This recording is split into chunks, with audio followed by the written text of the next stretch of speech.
You'll believe me more after we do this and use it. But trust me, it would be nice if we can write this as an exponential. Okay, so write AC3 matrix as a matrix exponential e to the something times theta.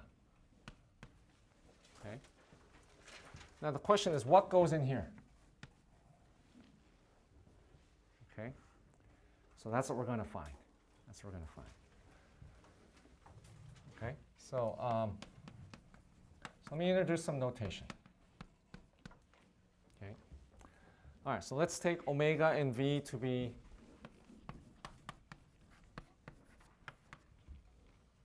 three-dimensional vectors. Okay. And let's arrange omega and v to be a six-dimensional vector, like this.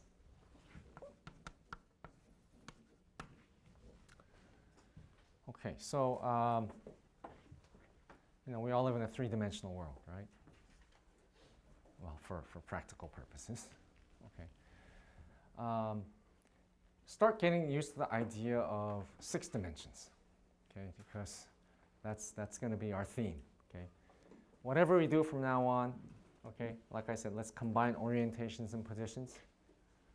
That's what we're doing here, okay? We're going to start thinking of the world, at least, from the perspective of kinematics, in a 6-dimensional way. Okay, so we're going to combine omega and v into this 6-dimensional vector. Okay, now we're going to come up with a new notation. So anytime you see a 6-dimensional vector, okay, inside square brackets, okay, what this means is this is a matrix. It's a 4x4 matrix. It's going to look like this.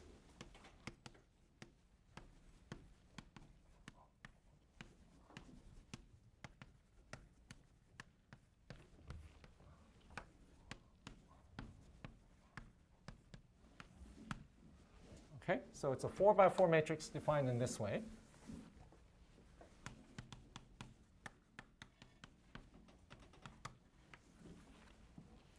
Okay, and this is kind of a lot to write. So we're going to use this notation. I mean, you'll see that this is just the skew symmetric form of omega. This is just v. So we're writing it this way. Okay, so that's my notation. Anytime you see a 6-dimensional vector inside square brackets, this is what it means. Okay. All right, now, with the benefit of hindsight, okay, because I know what I need, I'm going to now calculate the exponential of this. Okay? Calculate exponential of s beta. Okay? All right, and what we're now going to do is we're going to assume that omega is unit norm here, okay, because that's what we have for our problem. Okay, so here's the plan. Let's calculate this. Okay, find the formula, and then match it with this. Okay, match it with that, and figure out what v needs to be. Okay, we know what omega needs to be. Let's figure out what v needs to be to make everything match. Okay, so let's just start out with the brute force method. So I plus s theta plus s theta plus s squared theta squared over 2 factorial. Okay. Now you can, it's pretty easy to find s squared, s cubed, so on. Turns out this is going to be of the form e to the omega theta, okay, 0. Over here, it's going to be g sub theta times v times 1, where g sub theta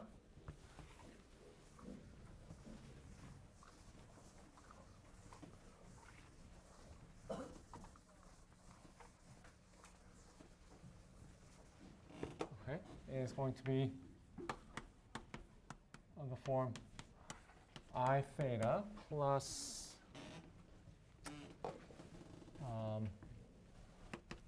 omega theta square over 2 factorial plus omega square theta cubed over 3 factorial plus so on. Okay?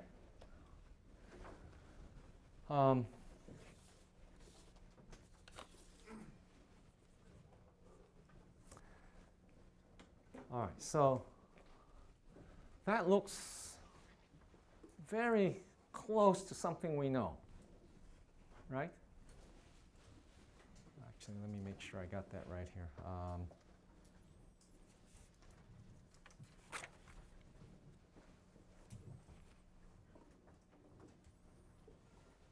Okay, so looks like if we just do a little bit of work here, okay, I plus, if we do I plus g of theta times omega, okay, what do we get?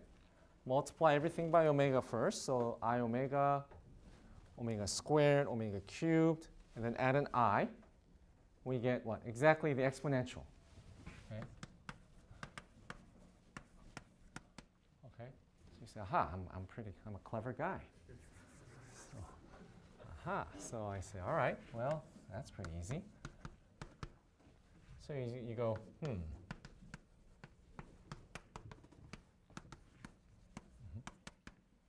say, aha. So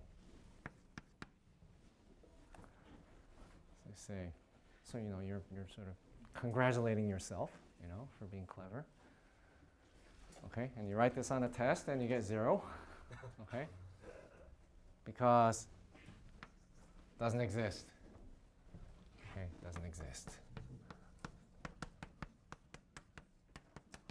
Okay, so if you don't believe me, try it at home.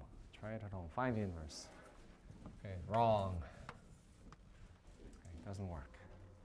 You see, I'm so close. All right.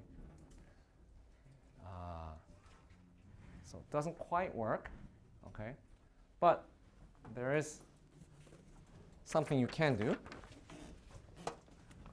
And you say, aha, so you say, let's see, what other tricks do I know? Okay? And you say, I remember the Cayley-Hamilton theorem. Okay? So you say, instead, now use the fact that omega cubed is minus omega. Okay, so in the series, do that. And what you can do is establish that g sub theta is equal to I theta plus theta minus, 1 minus cosine theta comes first. 1 minus cosine theta times omega plus theta minus sine theta omega squared. Okay? So, this is just usual trigonometric analysis. Okay? Just use this, replace all the terms in there, and if you stare at it long enough with your trigonometric identities for sine and cosine, you can find that this is true. Okay? Why are there no omega cubed terms or higher term? Well, because we use this. Okay? All right, so now if we compare this with our earlier transformation, okay, so remember we had over here I minus e to the theta times q plus h theta omega. Compare that. So question is, how should we choose V. Okay, to make the two match. Okay, all right, so this part, I'm going to ask you to verify the details. Okay, and I think it's good practice. Okay, okay, so the answer is V is minus omega cross Q plus H omega. Okay, so if you choose this V, okay, put it in here, then this ends up being the same as the earlier SE3 matrix we derived. Okay, so verify at home.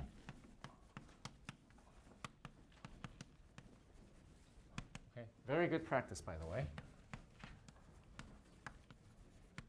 It uses a lot of things you know.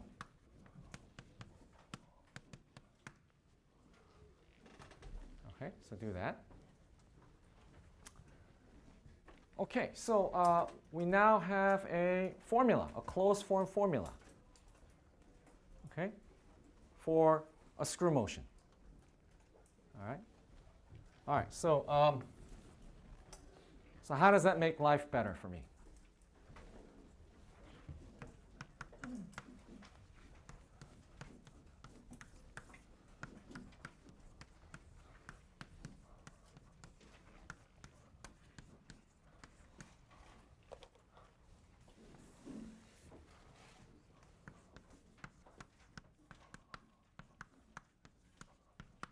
All right, let's do this again. Okay, so I know nothing about DH parameters, pretend.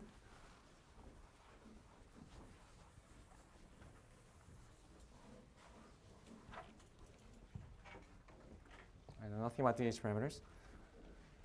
So, so I don't know that I cannot choose any arbitrary fixed frame and tool frame. Okay, I don't know all that. All those points of caution I told you about, I don't know. So I said, all right, this is my hand frame. This is my fixed frame. Okay, let's write down the forward kinematics. Okay, what I do know is I knew the screw motion formula. Okay, so here's the argument I would use. I would say, well, okay, so this frame, when I rotate this joint, what am I doing? I'm rotating around this axis. So I'm applying a screw motion, okay, to this frame. What is screw motion? This is a screw axis. Okay. Screw pitch is what? 0. It's just pure rotation. Okay, so if I rotate this joint here, okay, all I'm doing is I'm just rotating. Okay, so it's a pure rotation, no displacement. Okay. So let's call this frame M.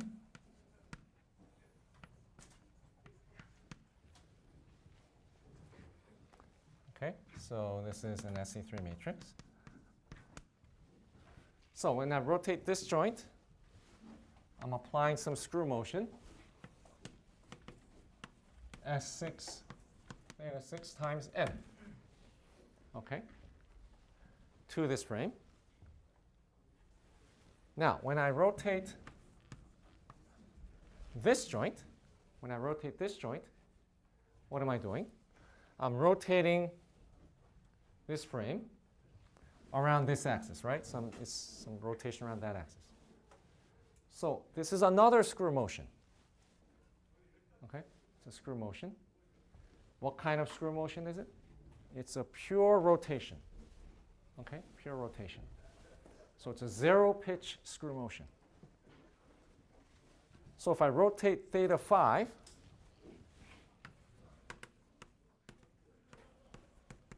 I'm doing that. Okay, I'm applying a screw motion to this whole thing. Okay, so you see the argument now? If I rotate the earlier joints, okay, So T from frame 0. Let's call this frame 6. Let's call this the frame H for hand. Okay. T0H is just a series, a product of screw motions. Okay, 6 of them, to be precise. Okay, and each SI here, omega I VI. Okay, this indicates the screw motion for joint axis I. Okay, so this is the screw for joint axis I. Okay, so remember, when we write S in square brackets, we're expressing it in that 4x4 matrix form. Okay, so omega I is what? Omega I is just the direction of joint axis I. V sub I, what is that? Well, we have to use this formula. So omega, Q is some arbitrary point on joint axis I. H is the pitch. Okay? So I can write down the 4 kinematics this way. Okay, so great thing about it, what? No link frames. I don't have to attach link frames. Okay, okay. So we had to make some effort to get to this. Okay, but once we understand that, it becomes straightforward. Okay, I'm gonna work out the details for you next time. So let's stop here today.